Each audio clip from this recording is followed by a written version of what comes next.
welcome back to The Short Game. This is a show about short video games, games that respect your time. I'm Reagan Kelly, and I'm joined by all of my awesome co-hosts this week. Hello, me, Nate Heininger. Laura Nash. Don't you know me, Reagan? I'm your brother, Shane Kelly. And this week we are talking about a game that I did not think we would ever talk about on this show again. Kind of exciting. We're talking about Rolando, or more specifically Rolando Royal Edition, which is new on the App Store in this year of 2019. The king of all Rolandos. Is indeed a character in this video game. A large spherical king. I don't know how many of our listeners will be familiar with Rolando. For me, that's like instant name recognition. I know exactly what this game is because it was one of the very first games I downloaded on my iPhone 3G, my first iPhone. It was a very exciting time. Depends on when you got your first device. So in 2008, when the game came out, there were about 500 games in the App Store, and I had just started working at a game company that made me download Rolando to the company iPod Touch, or maybe like the company iPhone that someone else owned. It was also my boss's phone. It was a very hazy time, but it was a game that used the accelerometer, and everyone lost their damn minds. And it's still a good game, even though that's no longer its primary selling point. Yeah, the accelerometer features were a big deal for the original iPhone because, I mean, obviously they put the accelerometers in from the very original iPhone so that it could rotate the screen as you turned it, which was a huge wow moment when they demoed the iPhone. Now it's in everything. But it really drove a lot of really creative game developers to come back to this kind of rolling ball concept that's been knocking around the video games industry since Marble Madness, and there was like Monkey Ball was big on the iPhone. Pinball games were all over the place. I just looked at my App Store history, and you can go all the way back, which is kind of fun. And I didn't have an iPhone until the 4S, but the first game I downloaded was Skee Ball. So another classic rolling ball game. Straight out of the arcades. Yeah, I think setting the scene from way back in 2008, that was, in terms of the just overall video game landscape, that was pretty early days for what, looking back, was sort of the indie game revolution. Indie games were starting to appear on consoles with things like Xbox Live Arcade. And you were starting to see an actual market for indie games on PC. Marketplaces like Steam were starting to open up, and people were starting to actually make a living as small indie video game developers selling their games to consumers.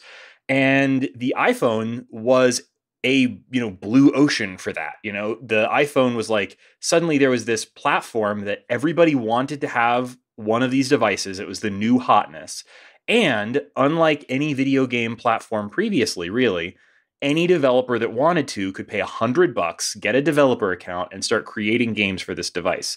And so the only limitation, the only barrier was, how do you make a game for such a limited device? A tiny screen with like a 320 by, I forget what, like 480 pixel screen. Yeah. It's burned in somewhere deep in that recesses. Ridiculously small, kind of low resolution screen. Seemed very nice at the time, but really low resolution screen. Extraordinarily underpowered device. Yeah, it was a gorgeous screen, but I think I have icons on my desktop that are that big now. Hey, but you forget that a lot of the world were making Flash games, so it wasn't that different.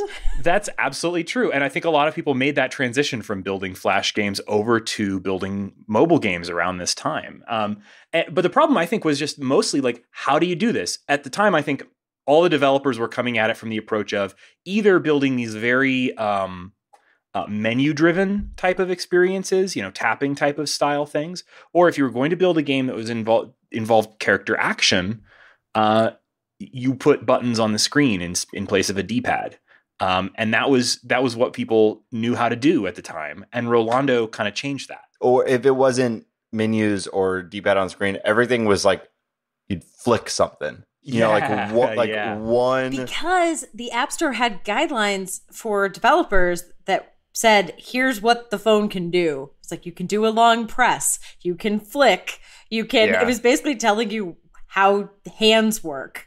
And also there's an accelerometer. So if you couldn't figure out how to make the accelerometer work, or a camera to take a picture and do a sticker book, which is what we did for our first app, it was a weird Easter themed thing where you called like Egg Foo You or something, and you dressed people up, and that definitely is not available in the App Store anymore. You basically turn yourself into an Easter egg. It was a weird app. It was literally an excuse to get our dev to learn the kit. And that's how I know these guidelines, because we had a sticker that did each of the like finger movements. Huh. Neat. Okay. Because that's how you learned how to do it, because it was 2008. Yeah, and it was an extraordinarily new, like it was a totally new platform. There were all new paradigms and for like UI and everything. So a lot of developers were spending a lot of time trying to figure out like, what do you do with this thing? Also, if you taught your dev how to do iOS, there was like a almost 100% chance that they would go somewhere else with newfound training. So it was how do you make the dev learn iOS but also stay at the company? Big problem. That's amazing. And now it's like iOS development is like table stakes for a lot of people. Like it's one of those, like you have to be able to do that in for certain types of industries. Like that's just I don't know. It's very interesting to me, like how much this exploded in that time. And a big part of that was just like every now and then an app would come out or a game would come out that figured out some basic thing. Like I remember pull to refresh was like something that, Tweety, the Twitter client, figured out. And suddenly you saw that in absolutely every single app. And now it's a system level feature that you find in like the Contacts app and stuff. Like it's everywhere. So this was a time when every developer was just like throwing things at the wall, trying to figure out how to make apps and games for this new platform that did things. And sometimes that meant inventing new interface paradigms. And I wouldn't say that Rolando exactly invented tilt-based rolling ball gameplay, but it definitely was the first thing that I remember playing that brought this to the iPhone. But it was actually fun. What I remember specifically from this time was everybody was trying to figure out how to fit a classic, probably the most classic genre of video games, onto a touchscreen, which is to say everyone wanted to make a platformer for iOS. Yeah, everyone wanted to make the Mario of iOS. And for many years after this game, people kind of landed on something totally different from what Rolando tried. And that was the auto runner, right? The auto runner is without a doubt the most prolific mobile platforming subgenre. But and when Mario finally showed up, it was an auto runner. Yep. Yes. What Rolando tries is so different from that. And it's one of the only games that managed to stick this, which is the combination of the tilt controls and the kind of classic rolling ball genre that goes back so far with a platformer. Because what do you do in this game? You tilt the phone and you swipe up to jump. So now you've got all your classic platformer controls. And you also can select multiple characters by doing a swipe down, which is something that I still don't see in that many games where you'd have a platformer where you're controlling multiple. It felt a little StarCraft or something in a way. Like it was in that way, yeah. I remember being totally blown away by how this game felt on the phone. You know, the tilting just made sense and worked. This wasn't, as far as I don't think this was actually the first tilt-based game even on the iPhone, but it was the first one that I remember that felt like you had really fine control over the things that you were rolling around. It wasn't one of these like labyrinth games where, you know, you're like, before this, I remember playing a labyrinth game on the iPhone where you were tilting your phone and it played kind of like one of those, it actually tried to look just like one of those little wooden puzzles where you've got a ball and you're trying to roll it without falling in little holes. And the whole point of that was that you didn't have perfect control over the ball that you were rolling around. It was the whole point of that was that you're tilting and it was a bit chaotic and it was a bit hard to control. This was something where like you're tilting the screen, but you really feel like you have control over the things almost just as much as you have control over Mario and like Super Mario Brothers. Like it feels very tight and very well designed. I think it's because they really understood about like having a dead zone in the middle so that you're not, you can easily stop if you need to. And the Rolandos have a bit of drag as they roll, so it doesn't feel like they sort of build up a ton of momentum and then go careening in different directions as you try to rebalance your phone or anything. It feels very in control the whole time. They've got a to use the Mario comparison, they have like a Mario weight to them. Yeah. And having not played this game when it was contemporary, I got an iPod Touch in 2009, and I think at that point I probably saw the price tag and thought that's not what these games are for, and just stuck with my free games. But having played it now, like I kind of still agree with you. I don't think I've played a game ever that still feels this good using the accelerometer on an iPhone. Yeah, Like it really nailed it right out of the gate. It feels great. Yeah, being an early App Store game, one thing that this does that to me was new at the time, just because it was new to that platform, was pinch to zoom. Managing the camera in video games has been a challenge since like Mario 64. Like the first 3D system that brought it out had to include a special camera stick. The N64 had a whole stick just for this. And controlling your view in this game felt more natural than essentially any previous game I had played, because you were just using that very instantly understandable pinch to zoom gesture. I still remember seeing that gesture in the demo of the Photos app during the introduction of the original iPhone. And to me, that was the wow Maps feature. app. My God, it was like, this is absolutely revelatory, because when they showed off the Maps app on the first iPhone, zooming in and suddenly all this detail pops into view. Like, that was amazing. Yeah, or zooming the, web pages of the day, which were all to a single one, designed for a large desktop monitor. And so being able to zoom in on that was really what made the kind of usability of the iPhone possible. So applying that to a game was really neat. Yeah, it was a huge thing to just take controls to use your phone or to use the device in other applications and try to use it in a game. And to me, the only thing that feels kind of old is tutorials. But honestly, they were necessary and they're pretty funny, so I don't mind. And they've completely rebuilt this game. I think the developers said that it looked pretty old, but now they've built it in Unity and it's slick. It's all 3D. It looks really, really polished. Yeah. We should say that this game disappeared from the App Store in 2017, and it was a real loss. Like this is a foundational game of the iPhone. Still fun to play today, but also like it hadn't been touched or updated in many years. The developer Hand Circus, I think the rights were with their publisher NG Moko. And NG Moko, a little bit of a small but interesting story. NG Moko was a pretty prolific games publisher on the early App Store, and then was founded by some ex-EA people, and then it was bought by DNA. And if that name sounds familiar, it's DENA. If that name sounds familiar, it's because it's the very large Japanese game publisher that is partners with Nintendo now. But at the time, they were just a big mobile game publisher from Japan, and they were in a kind of a big expansion phase. They bought NG Moko and kind of turned it into their Western arm. But as a part of that process, they basically shut down all of the Western IP and basically turned NG Moko into just DNA West. And then a couple of years ago, they shut that down completely. They no longer have a Western arm, and basically their partnership with Nintendo is their Western strategy. They no longer have any like special Western people as part of their company. It's just they distribute Nintendo's mobile games here. So the rights story for Rolando is a little bit sad. Like the rights to this game went east and went to a company that had no particular interest in maintaining Rolando, and So the game languished without updates to support modern devices for quite a long time, and finally stopped being able to be downloaded at all as of iOS 11 when they stopped allowing 32-bit apps. So it vanished it vanished in 2017.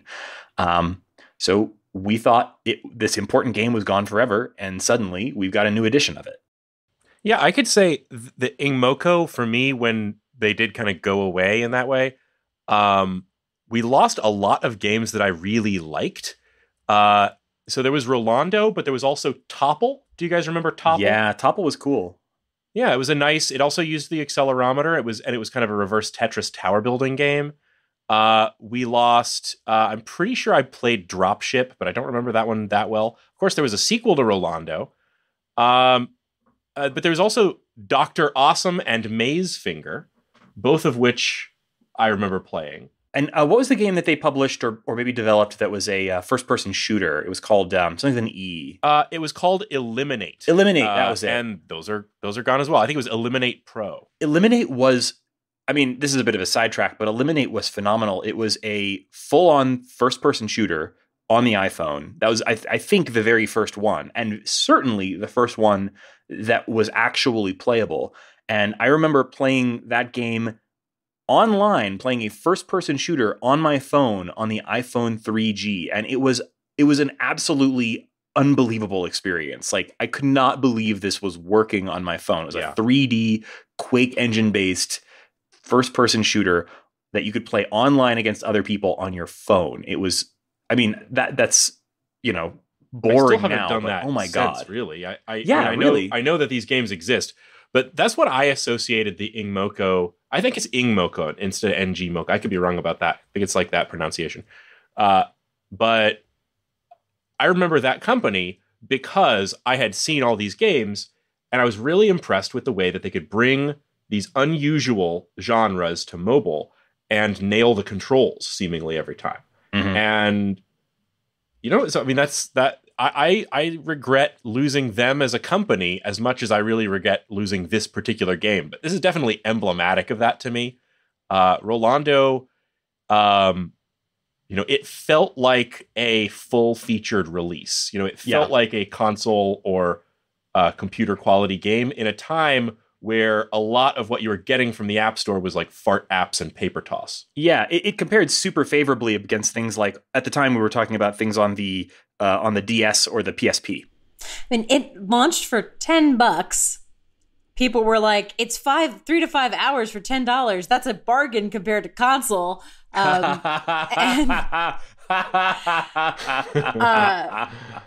a world! Oh that God, was. what a world we were living in. Because it was the good app. Yeah. As opposed to all the bad ones. There was like plenty of $1 apps, but it was like $10 for a good app. Maybe this is what good apps cost. And the other flashback, I looked back at original reviews. They include the size, 25.1 megabytes for the original Rolando. Oh my goodness. Included in all your reviews, so you can pack your tiny little phone with beautiful, hilarious facial animations. Yeah. And those were great. The character of these little balls is half the appeal, isn't it? More than half. Should we actually talk about what the game is at this point? Like, I feel like we have definitely been spinning. They know they've had. That's like saying we don't want to give spoilers on Star Wars. They've had a decade to figure out what this game is. That's a good point. A few years. No, please Tell us what the game is. Well, I wasn't saying that I should be the one to explain the game. Whoever smelt it dealt it, Nate. Yeah. Fart apps and paper toss, I think, is definitely, to go back to that, Shane, the best description of the App Store circa 2008 or 2009. So, I mean, we've been kind of talking about it, but basically what's really unique about Rolando is it's like a platformer where you start with one or many of these little characters. They're called Rolandos. I kept wanting to say Orlandos, but it's Orlando, but take the R and put it in front. Roll it. And yeah. And your goal is to get them to the gate at the end of the map. So very, platform-esque. Get to the end of the map. But in this game, it's not necessarily moving left or right. It might be moving up, down, sometimes turning your phone entirely upside down and flip it upside down, where you are rolling these balls, these little, adorable characters through a whole series of either like platforming challenges where you have to roll them really fast and then jump at the right time to make a jump, or solve little puzzles where you have to leave one on like a switch and then roll another one over to another switch. So you have two Rolandos each on a switch to like unlock a door somewhere. And it gets increasingly complex and increasingly new types of Rolandos who each have their own skills. There's some that can climb walls. There's some that like can't be squished, things like that. So you end up with a little army. I almost thought of it like Lemmings. Yeah, Lemmings is a good comparison, because you do have to get a certain number of them to a gate at the end of the level, and that's very Lemmings-like. I also kind of was reminded of Three Vikings, which is a game I played a lot of back on the Sega Genesis. It was an early Blizzard game, and it was a platformer where you had three characters, each of which had their own like strength. So one of them could jump higher, one of them could run faster, that sort of. One of them had a shield, and you'd have to use their skills in combination to get through a puzzle level, and get them all to the exit of the level. And sometimes when it's really working well, this has that kind of vibe to it too. Right, you're thinking of Lost Vikings. What did I say? Three Vikings. Oh, okay. Lost Vikings is indeed what I was thinking of. Thank you, Shane. My Sega Genesis memories are failing me. And yeah, it's like, what I really enjoy about this game is that it's definitely challenging at times, but the overall package is so like delightful that even when you fail and you have killed all of the Rolandos because they die when you make a mistake, it's really easy to start over. They checkpoint it pretty well.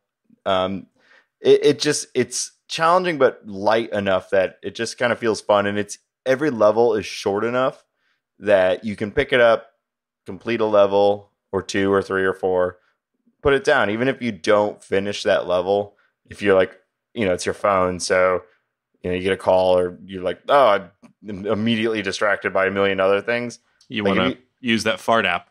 Yeah, if you got to get that fart app out, you can pick it back up and be like, even if you have to start a level over, it's like maybe 30 seconds of playtime, so it's totally fine. Yeah, and it's a short game overall. Good for the show. It's about 3 to 5 hours, and each I think it's like across like 36 levels or something like that. That might be an old number. I think they added levels. I don't know whether this Royal Edition includes the levels that they added to the original game over time. I think the original game had 36 levels. This one might have slightly more than that, but it's in that neighborhood. Yeah, and it's really pretty. They did a really good job. So the whole map is on. It's like a book opens up, and it almost, I think it looks like a board game. Disney style. Yeah, very much so. Snow White opens up. There's now a world inside of it. Yeah, and the world is broken into 4 quadrants, each very specifically designed, and the sort of enemies or the maps fit within that world design of that quadrant. It's a really complete package. Yeah. And like I said, I had not played it, and I know this is a total remake, but it felt like modern. It felt like it could have come out. Like, I know a big part of this episode is that this is a re-release, a remake of like a classic iOS game, but I also feel like having zero nostalgia for this game, think like, oh, this is a good game right now. So if you don't have this throwback experience from 2008, like, I still think this is worth checking out because it's really pretty, and I do think it's the tightest accelerometer, like, game that relies on the accelerometer. Like, that is the game, is using the accelerometer. It's the best one that I've played. There's something about playing a game on accelerometer because it does limit in some ways where you play this, how you play this. I'm not playing this one on the L standing up with one hand, but there's something very immersive about, literally taking the iPhone and flipping it upside down to solve some of the levels, and to really playing with your device. Now that I am more of an adult than I was in 2008, and I don't use them for games as often as I use them for work, it is so much fun to just like use your iPhone like a steering wheel to get these little goobers everywhere. Like it feels playful. It's great.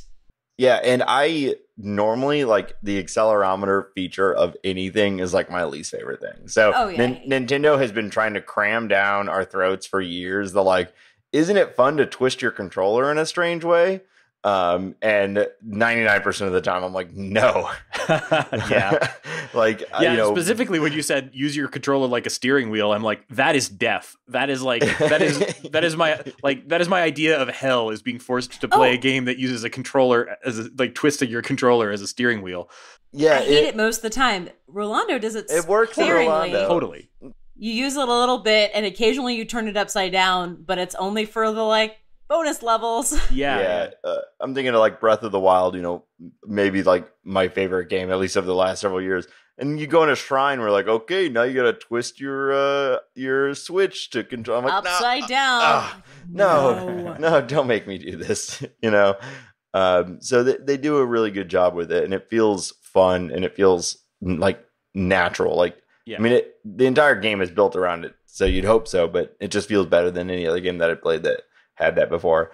I do think it's funny. You said the tutorial feels really old, and I hadn't thought of that until you said it. And I was trying to think about like why that is. And I think it's like, you don't get a lot of games anymore where the beginning of a lot of levels, they're like, hi, I'm Jumpy Joe and I know how to jump. So here's how I jump. Do you want to try to make me jump now? Oh no, a pit. How will I get across the pit? Maybe we should call Jumpy Joe from the first level. Here he is. Hi, Jumpy Joe.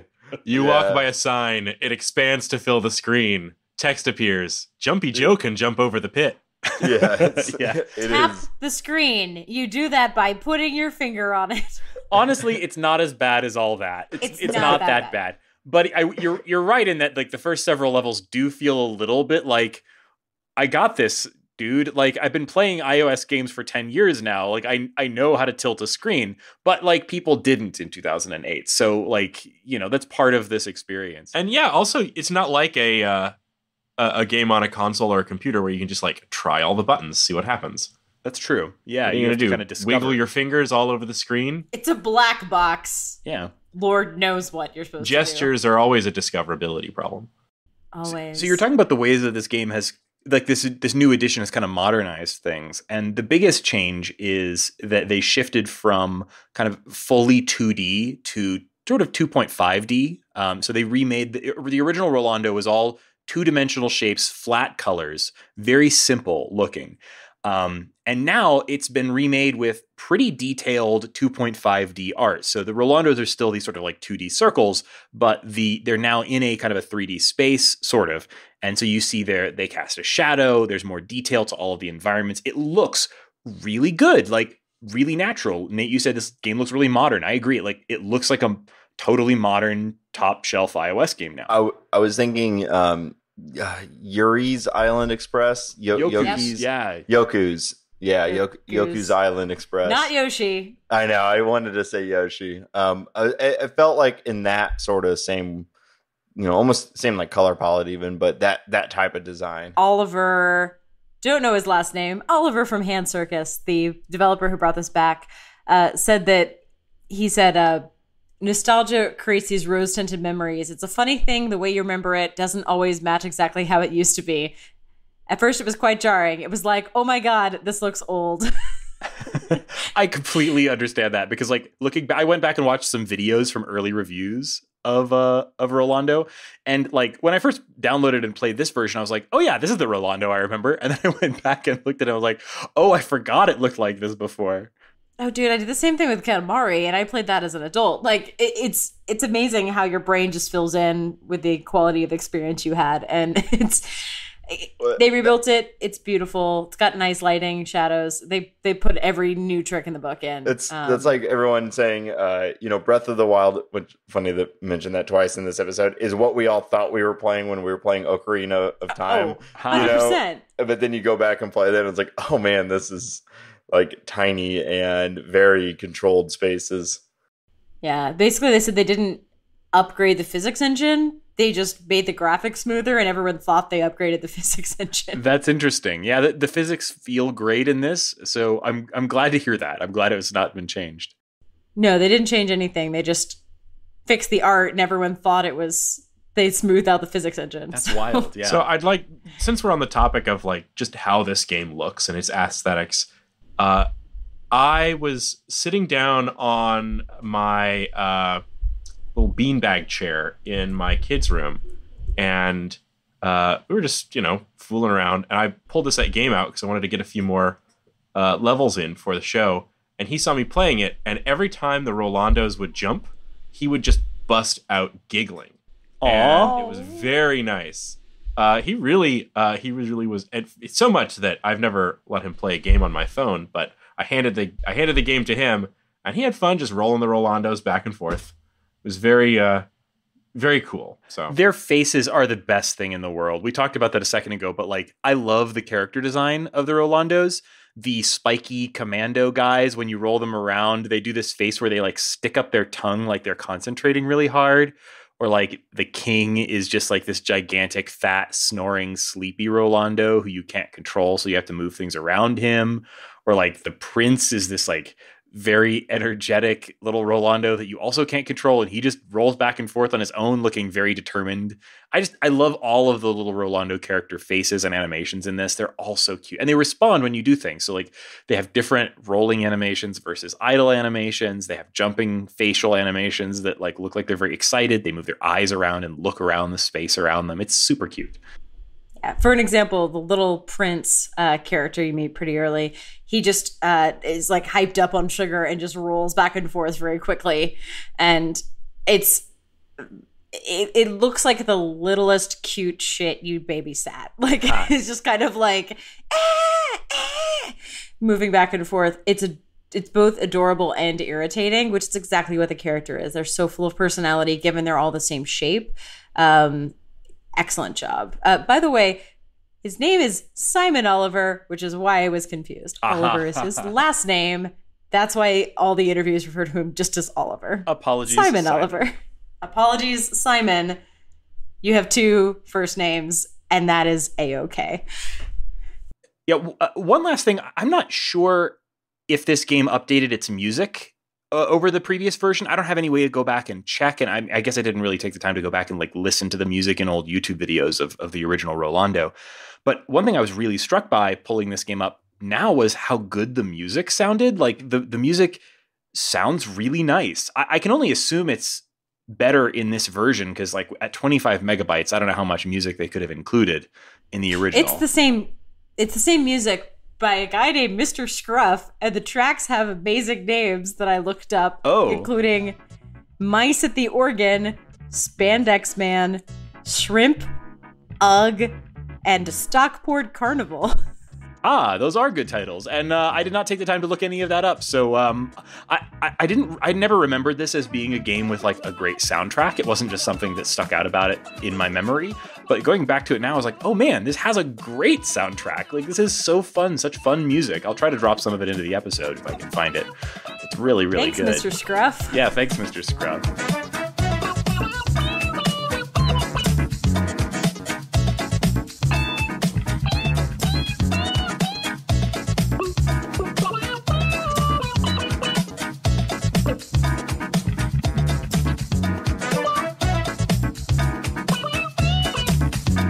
Very jazzy. Yeah.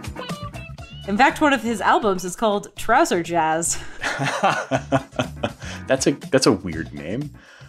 We on the show we have many times sort of lamented the state of iOS game preservation and how we continue to lose important older games from the App Store. And I thought this is, as far as I can remember, the first at least high profile case of a older game from the App Store making a comeback.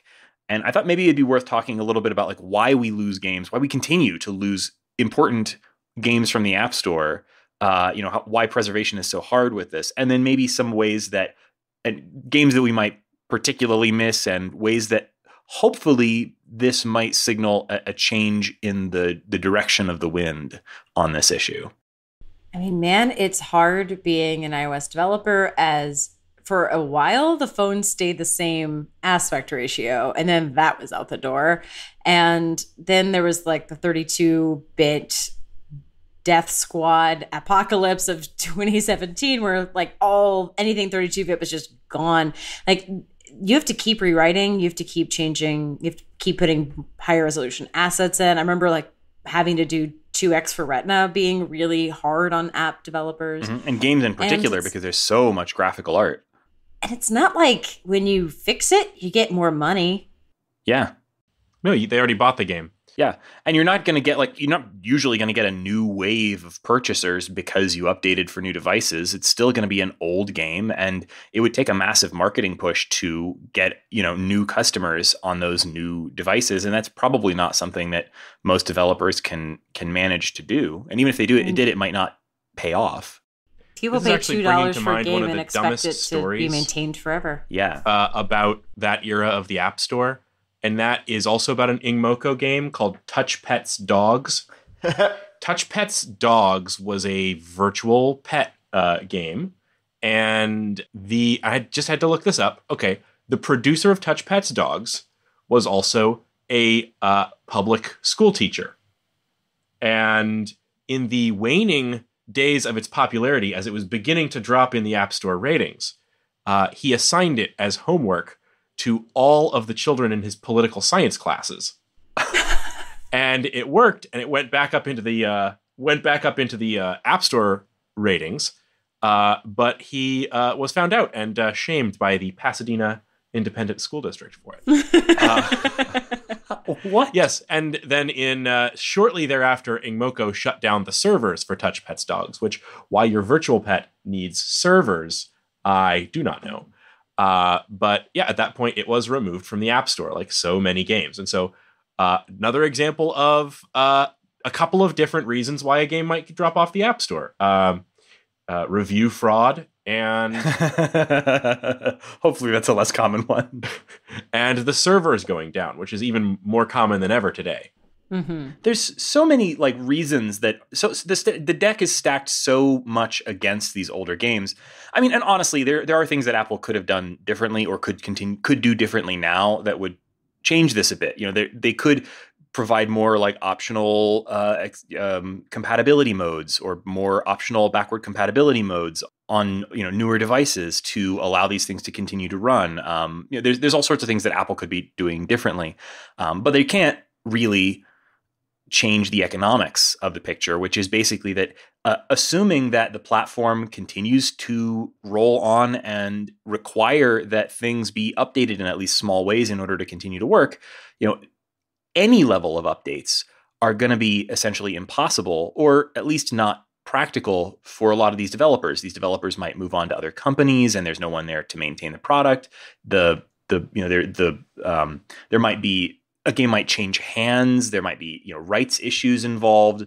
There's all sorts of reasons that a game might get either pulled from the store or stop working that are difficult to resolve, and there's not a whole lot that can be done about it. I know there's a bunch of games on the App Store that I particularly miss. Like that, whenever this topic comes up, there's always everybody has their 2 or 3 pet games that they miss and they wish would make a comeback.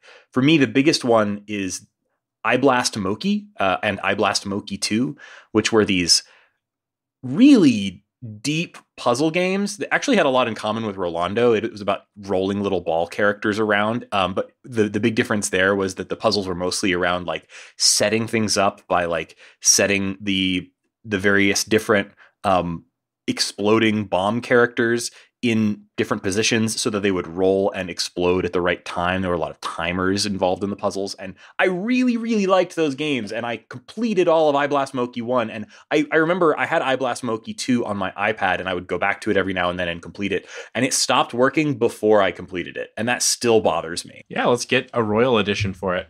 Yeah. I'll take a Royal Edition of any game. A game that I was really one of the first games that I downloaded on my iPod Touch. I think it's actually the second game after Skee Ball. And I do believe that it's coming back maybe, but Hook Champ.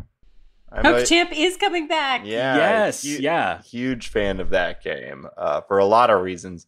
But I love swinging mechanics in games. And this game might be why I have that love for a good swinging mechanic.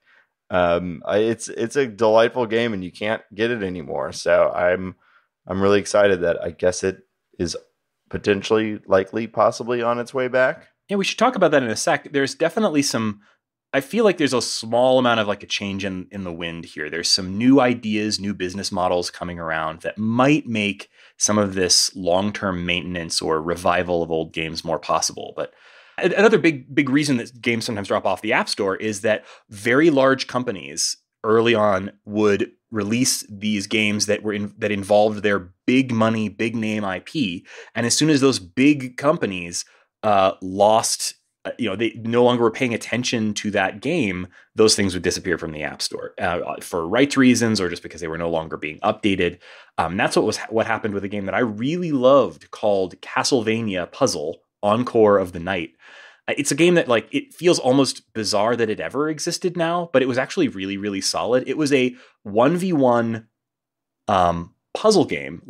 It reminded me a lot of like Puyo Puyo or Puzzle Quest or some things like that.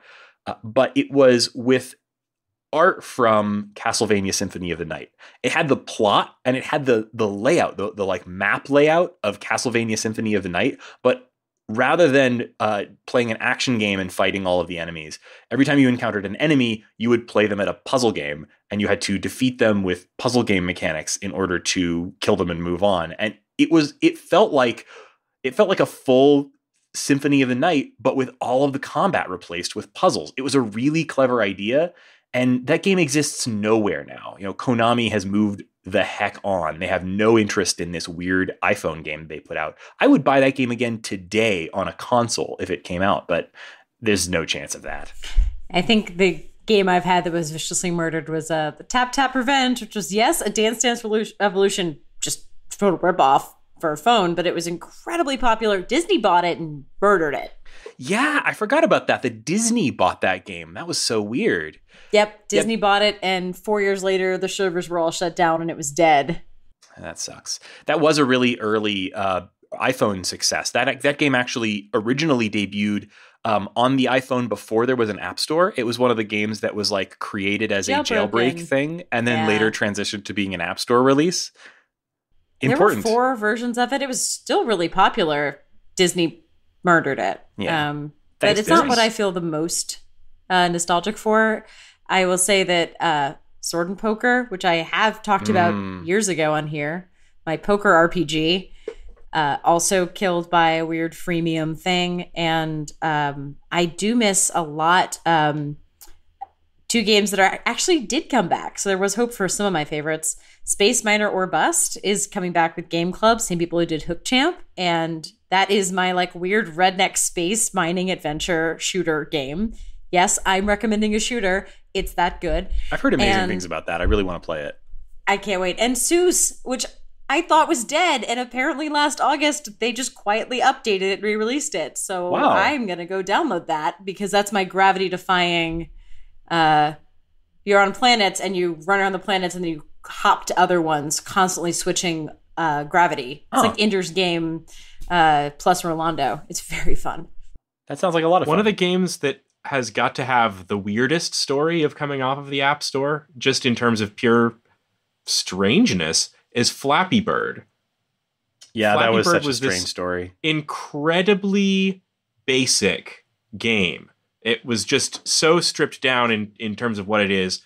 You're just a bird. You tap anywhere on the screen to flap, and you want to go through this obstacle course and see how far you can get.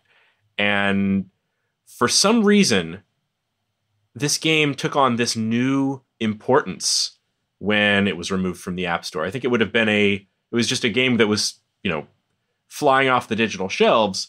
And then in the midst of that, the creator deletes it from the store, and everyone is just asking why? Why?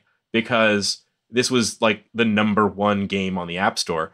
And in interviews, he said he thought that the game was too addictive and that it had to be deleted. And I was sure that was some kind of ploy no one could really create a video game and then say it's too addictive and delete it.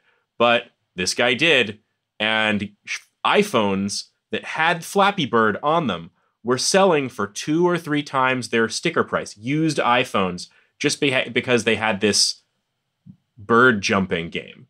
And, jokes on them, like, even if you have that on your phone, if you've updated to iOS 11, there's definitely not going to run. Although I'm sure that a lot of the phones that were around then probably, I don't even know if they can run it, but it's hard to get your hands on that these days. Although there's a zillion Flappy Bird clones out there, so I don't feel the loss of that one as keenly as I might have. Any Flappy noun can be acquired on the App Store at this point. It's such a simple game to often to clone. Imitated, never duplicated. I do happen to have a phone with Flappy Bird on it if any of our listeners want to make a ridiculous offer for it.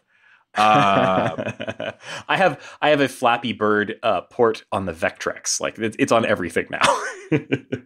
I am pretty sure that Flight Control, one of my most remembered games that's no longer available on the App Store, is on one of these old phones in my phone drawer as well. And that it was just a perfect game for the iPhone. It really, that's more than almost any of these. So that much one surprises me that it's no longer available, because it seemed like, it's such an obvious good concept. It is iconic. Why isn't it on the App Store? Yeah, that and Rolando were like the ones that confused me the most. It's not like they like disappeared from the phones because they were obscure. Like, that is people still know what Flight Control is. Also, Peggle, another one that like incredibly iconic. They're still making Peggle games. That one's not as sad to me because you can still get and play original Peggle on other platforms. But I played Peggle for the first time on the iPhone and loved it. It was perfect. That game was incredibly addictive. And now the only version of Peggle you can get is a freemium or sort of free-to-play version called Peggle Blast, which is not the same. It's just not. Like, where is my actual Peggle for the phone? I want that back. Yeah, I love Peggle. There's a roguelike that I got really into that came out in like 2010 or 2011 called 100 Rogues.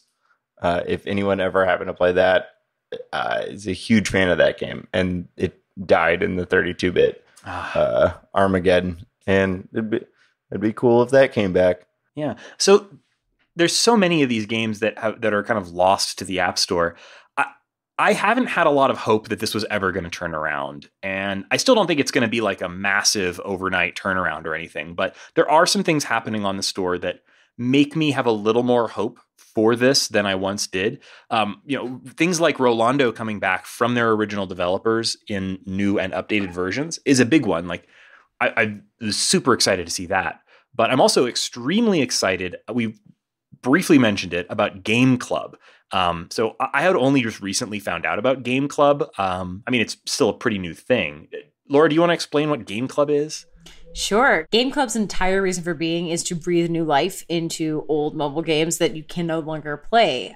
So they'll take new or old games from developers that cannot maintain them for whatever reason, and they'll take a look at the code. They will update them to the latest ones and release them. So they haven't released anything yet, but they've announced several games from the more obscure to ones that I was like, yes, please release this now. I've been waiting for my Space Miner game to go back up. A lot of the stuff is kind of undiscovered gems or favorites that they found, some benefit in re-releasing. And, they will be re-releasing them for money. Just the fact that I bought Space Miner in 2009 doesn't mean that I won't pay it again. But it's the same kind of thing when people are re-releasing console games or re-releasing, Atari games for the PS4. People will gladly rebuy it if it means they get to play their nearest and dearest things and, show it to new people. So Game Club has gotten a lot of good press because one of the founders of Touch Arcade, Eli Hop. I think it's Hodap. What is his last name? I think it's Hodap, but I may not be right about the pronunciation. Sorry if we mispronounced your name, but he has been one of their high publicity hires. They've got a huge list of anticipated releases. I am hoping for only good things. I think they've got 50 games in their queue. Game Club's extremely exciting. Yeah, what's particularly exciting to me about this, and they haven't really done a whole lot of explaining of what their business model is, but the rumor So take this with a grain of salt, and it sounds to me like it's still sort of being worked out. The rumor is that this is going to be basically a subscription service, kind of similar to what Apple is doing with Apple Arcade, where you would pay a monthly fee of some amount and get access to a library of 50 or many more, hopefully eventually, iOS games that they are kind of pulling into their service.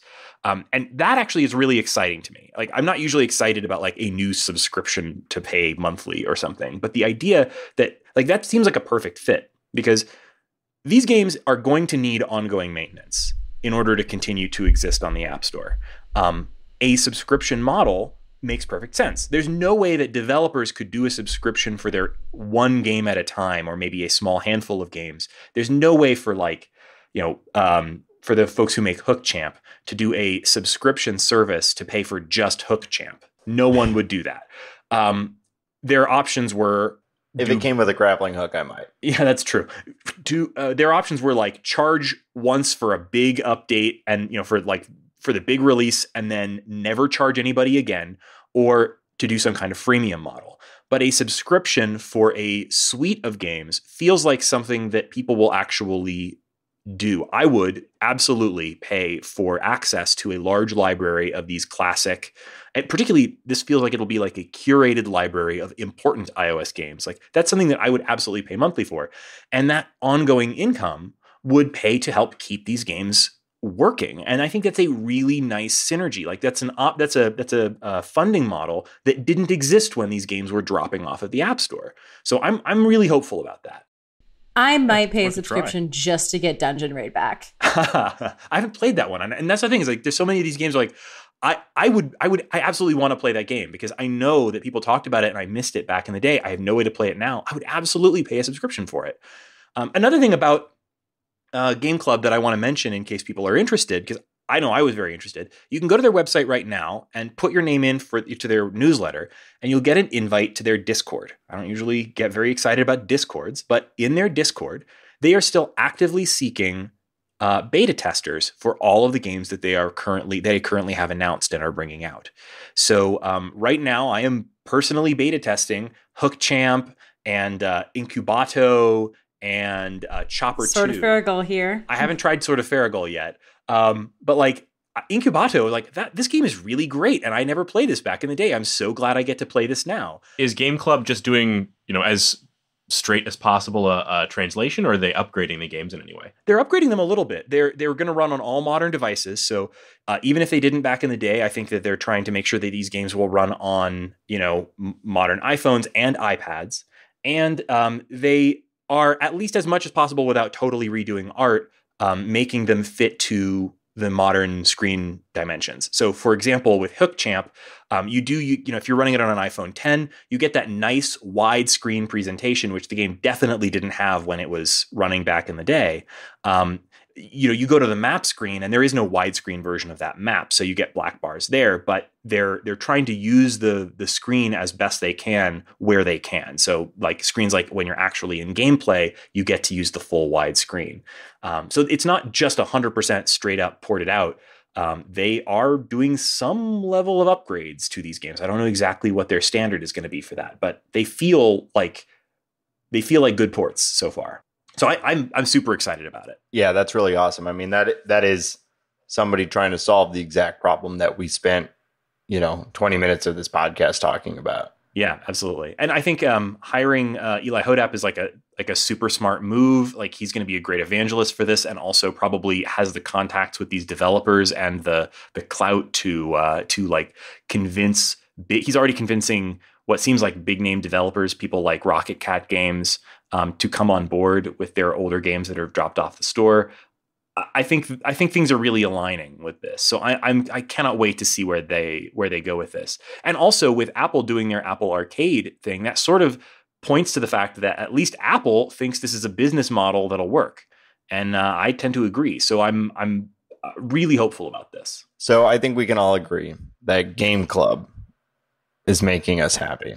But why don't we get a little more specific and wrap up our conversation about iPhone games and Rolando and move into our favorite segment, what's making us happy. Reagan, what's making you happy right now? Oh, I mean, apart from everything we were just talking about, apart from rolling my Rolandos back and forth, I know it's been a pretty quiet week for me, but I guess one thing that really made me happy this week was that I listened to a podcast that I totally recommend to everybody called 30-20-10. It's a pop culture podcast where they talk about what was happening in pop culture this week 30, 20, and 10 years ago. And I found out that it was the 30th anniversary of the movie Say Anything, which I had never seen. I was like, wow, I guess that's a movie I've completely missed for 30 years, and decided to give it a shot. And I don't have much to say about it other than that it was a really nice movie. I really liked it a lot, better than I expected to. And man, John Cusack used to be really good. I was like, a dreamboat? Because that's the correct way to finish used that to be sentence. really good. I don't know. I haven't seen anything with him in a long time, but I bet he's still pretty good. His character in that is just so charming. Like I thought he was great. And like there's so many pitfalls for like that sort of role in a romantic comedy. With 30 years of hindsight, they can seem creepy, but like I didn't think he seemed creepy at all. I thought he was so great. So I don't know. Highly recommend that movie, and it made me happy to watch it this week. I'd never seen it before. I didn't realize that the main character's dad was also Frasier's dad, that actor whose name is escaping me. He's a Steppenwolf actor. Yeah. It's not John Mulaney. Not Mulaney. It's an M name. But it's very close to it. You're Mahoney? Right. Maybe Mahoney. I don't know. I think it's Mahoney. I'm not going to look it up. Thank you, Laura. Yeah, not John Mulaney. Yeah, and he was really... It's super close to John Mulaney, but not John Mulaney. Yeah. What if really it was John Mulaney? So I thought that movie was great. This far after the fact, all you think about is like the image of John Cusack standing in that incredibly unattractive trench coat that he wears for almost the entire movie, holding up the boombox. And I thought that was some like big climactic part of the movie. I thought that was like, that had to be like the climax, right? That's basically part of a montage. It's like a throwaway scene. It's like not very important. It sort of surprised me how like minor that part of the movie is. But I don't know, that movie is really good if you like that sort of thing. So, that's what's making me happy. Laura. What's making me happy is something incredibly hipster that I did, which is I went to a Cats and Mats yoga class. Oh my God. The photos you sent to this were hilarious. So the Anti-Cruelty Society in Chicago, and other places do this, so search cat yoga in your city name and you'll probably find it. But it turns out that a lot of shelters do cat yoga once a month so they can acclimate their new little foster kitties to human beings before the cats get adopted. Oh, is that why they do it? Which means you do yoga and the tiny sleepy kitties run around and occasionally just climb on you, and you stop doing yoga so you can pet the cats. I'm not even a huge cat person, but these were the tiniest kittens I'd ever seen, and they really like matching things. So like the black kitten, it was inexplicably snowing, really like blizzard outside of the room, and so everyone had their coats, and so like the little black kitty went and like hung out in a hoodie, and the gray cat liked my yoga mat because it was gray, it was rolled up. I sent Snapchats to everybody on this podcast. It was great. It was ridiculous. The only thing I basically would have left my house in a snowstorm in April for. Nice. Very cute. And $10 went to, help out some cats that would get adopted soon. So also the yoga class was hard. So I thought that cat yoga was going to be a blow-off yoga class, and that it was an actual, like probably the most challenging yoga class I've taken in 3 years. So wow. Good on the yoga teachers at Cats and Mats. I would be terrified that I would downward dog onto a cat. Well, that's they will warn you, and they like other people. Everyone's kind of looking for cats. So if you do something like a girl in front of me was planking and a kitty ran under her feet, and I was like, "Don't take a knee," and she kind of just rolled to the side and then played with the cat for a bit. Oh, that sounds amazing. We looked out for each other. That's awesome. And the cats. Shane, what's making you happy this week? Great. as a broad category, TV is making me happy this week. Obviously, Game of Thrones is back. TV is really good right now. I am almost all the way through my second watch. I almost never rewatch shows, especially like right after I finish them. But Killing Eve is coming back for its second season. Ooh. I just wanted to get Julia on board, so I was like, yeah, I'll rewatch it. Let's watch this show.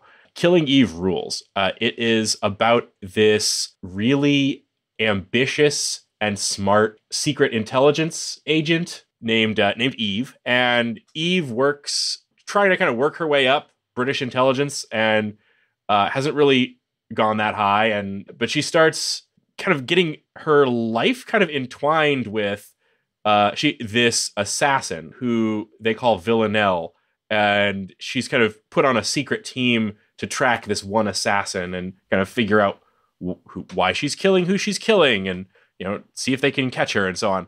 And this show is just so audacious, and like it's got this intense mood, but it's also still hilarious. I can't recommend this enough. It really is a standout show for me. I if you are trying to fit in one more show, and I know like literally every good show on television is coming back all at once. If you want to squeeze in a new one just in time for season 2, this is a great show to be checking out. Definitely making me happy this week. Awesome. I loved that show. I should rewatch at least a few episodes before the new season rolls up. That's very exciting. It's out. I think they're 2 episodes into the new season. Oh, really? Dang. I'm behind already. Dang. That show is so good. So good.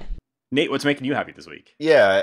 So it's been a pretty crazy last month or so, moving and all that goes with that. And I'll just say, so I vastly overestimated my ability to paint and paint quickly. So what's making me happy is that I am almost done painting at the new house, as well as cleaning up and preparing the old place for sale. It's been just a lot of driving around, running around, carrying stuff. Anyone who's moved, as I'm sure most people have, know what I'm talking about. And it's been a lot. And also, doing all of it while with work and like a child and then everything else. I am almost done with the bulk of that sort of stuff, and I am very happy about it. We still got a lot of stuff to do inside of the house as far as getting organized and whatnot, but the boring stuff like painting and just lugging things between houses is almost done, and it is making me happy. And I'll have more time for video games. It's been very nice doing these mobile games 2 in a row, because I can do those anywhere. So I appreciate that as well. So congratulations, Nate. Yes, thank you. That is what is making me happy. And you listeners have also been making me very happy this week. So thank you for listening to The Short Game. You can find our show on the internet at www.theshortgame.net, where you'll find our contact form, great way to let us know what you're playing, short games that you think are interesting or are upcoming that you want us to cover, or old short games that you want us to cover. Or hey, just let us know what lost iOS games we'll never get to play, and we'll mourn that with you. Also, you can find us on Twitter @_shortgame. And you can find me personally on Twitter @RayganK. That's RayGank. Laura, where can people find you? You can find me on Twitter @LauraJNash. Shane, where can people find you? Over on Twitter @8BitShane. And Nate, where can people find you? Guess what? On Twitter @NateSTL. And thank you so much for joining us on this episode of The Short Game.